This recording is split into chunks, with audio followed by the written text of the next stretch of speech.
I used to go to John Curtin High School, and it must have been about 1960 or 1961 the WASO actually visited the school, because there's quite a large hall at John Curtin, and this was in the days when John Farnsworth Hall was the conductor, and I can remember sitting there and hearing the orchestra for the first time and sort of thinking, oh, you know, that's what makes that sound, because you know, I mean, you can hear it on record, but to sort of actually, you know, get that feeling is, you know, something different. And I can remember John Farnsworth Hall trying to get us to sing Land of Hope and Glory, and he actually got quite angry with us because I don't think any of us knew the words.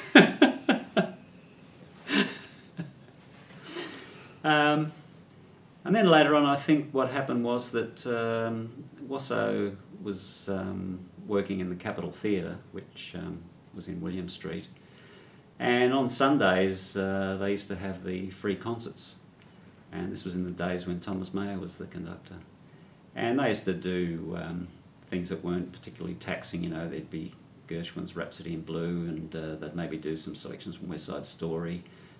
You'd get a Rossini overture and so on. And of course I used to rush in on those Sunday afternoons and listen, and used to quite enjoy it. I remember my oldest brother, he was a real film buff, and he used to play a lot of the, well, not necessarily classical music, it would be sort of, I suppose you call it crossover these days, but you know, the Mantovanis and Percy Faiths and film themes and so on. And while I was growing up, I used to hear these things in the background, and I guess there was some sort of seeds were sown.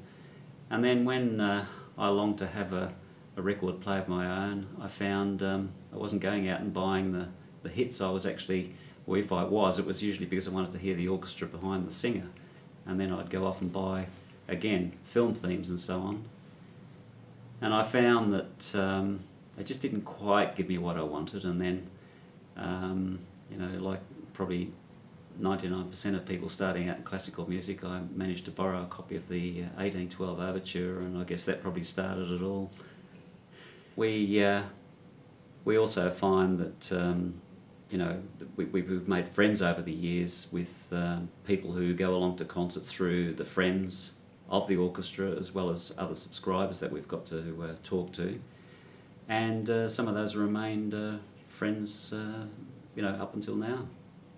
I think music is important to us, and what's better than live music? You know, music that you can actually be part of, because, you know, you listen to a CD and that's fine, you know, you sit passively and listen, but when you're in a concert you actually experience, and everybody experiences that concert. It's a different feeling altogether.